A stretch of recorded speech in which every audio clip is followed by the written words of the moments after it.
When I first met Dr. Rebecca Kennedy, she was focused on untangling the puzzle of long COVID for Kaiser patients in the Portland area. Then she left to launch her own clinic. Now she is out on her own, and she's helping patients like Deborah Thomas figure out what's going on with her body, and more importantly, her brain. So you had this incredibly profound fatigue, you had brain fog, vision changes, skin changes, digestive changes, sleep changes, and breathing. And for me, the worst was feeling like I'd lost my mind, because I can put up with a lot if I get to think about it. Yeah. But I couldn't think clearly. Deborah is 75 years old and before COVID, healthy and active. She lives in the Portland area. We met her as she had a checkup with Dr. Kennedy. They agreed to let us record it. Deborah got COVID in 2020. It developed into long COVID, and soon Deborah felt close to death.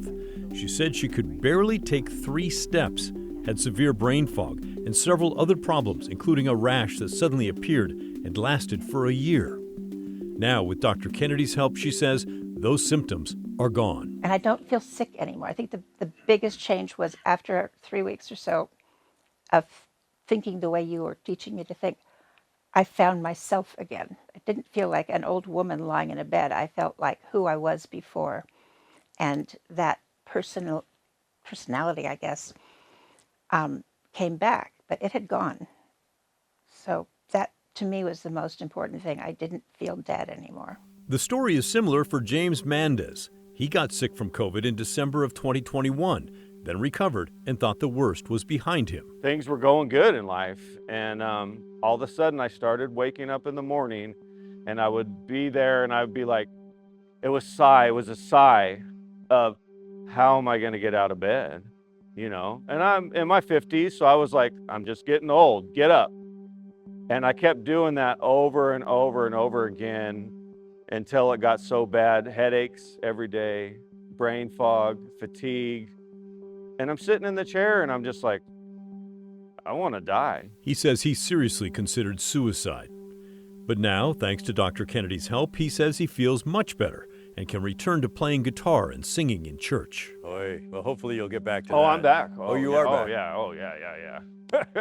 So what's the secret? How is Dr. Kennedy helping her patients? First, she makes sure they've had extensive tests to rule out any physical cause for their symptoms and that they are eating well and sleeping well and exercising if they can. Then she looks to the brain, specifically the unconscious part that keeps our heart beating, lungs breathing, and so much more. She's learned that in some patients, that part of the brain is misfiring, interpreting safe signals coming in from the body as danger. And when the brain interprets it as danger, it then sends the warning signals down, which is a biochemical response. So it then tells the body what to do as if it's in danger, trying to protect it, and then creates all these biochemical changes. And the brain is so powerful, it can cause real pain, real swelling, real problems for the body. Once Dr. Kennedy figures out that's the cause of her patients' problems, she can help them unwind it all with several techniques, including something called pain reprocessing therapy. So if we can get to the root of the problem of the hypervigilant brain, understand that it's about the nervous system rather than about damage in the body, we can help to dial down the nervous system in the brain. It's a treatment that's being used around the country. In Los Angeles, Alan Gordon runs the Pain Psychology Center and has used pain reprocessing for the past decade. Pain is a danger signal. If you put your hand on a hot stove, the pain is your brain's way of letting you know that you need to move your hand so that you don't cause more damage.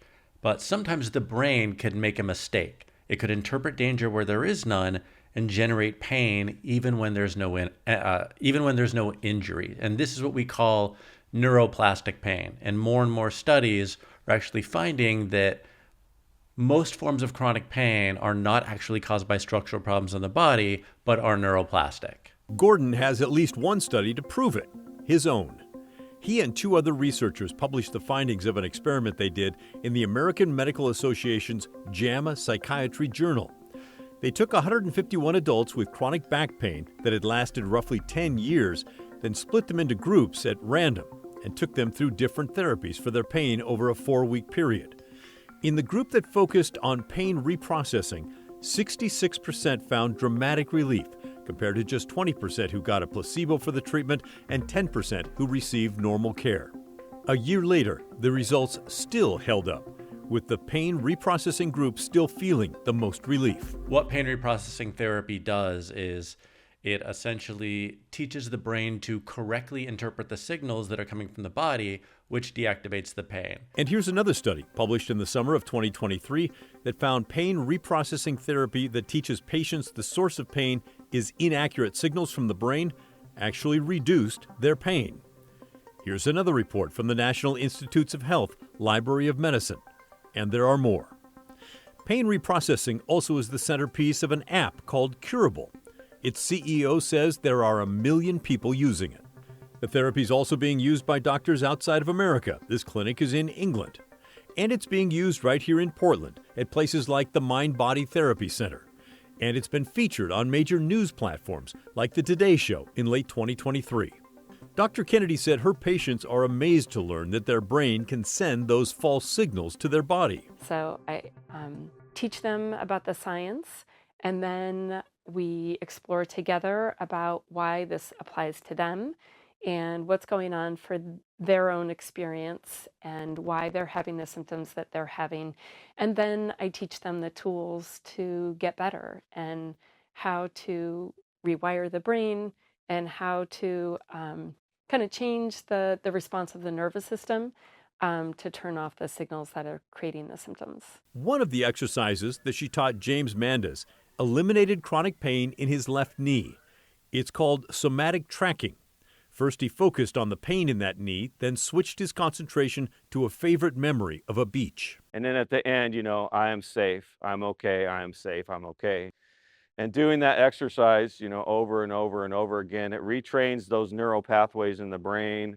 It calms down, the parasympathetic nervous system. Takes it off high vigilance and and puts you back into your thinking brain. So. Wow.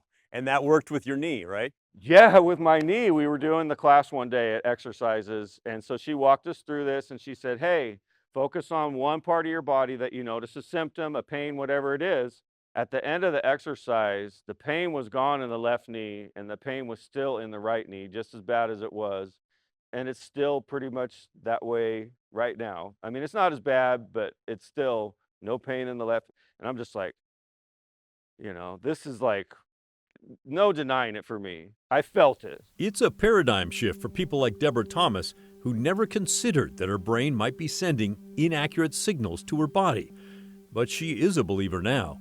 She has her life back. What have you been spending your time doing recently? Rebuilding an old house. Oh. And fixing the ceilings with plaster. And, Oh, geez. Wow. Chasing a 2-year-old. Wow. Dr. Kennedy believes the treatment will continue to grow as word about it spreads far and wide. With the huge paradigm shift, it takes time to get it in there. But I am the only physician in this area. However, there's physicians and therapists all over the world that have been doing this for the last several decades. I've actually just been doing it for a few years. So there's many, many people who have been doing this for a long time and doing studies on it. And these are very mainstream doctors and therapists who are doing this work. It's just thinking about the problem through a new paradigm.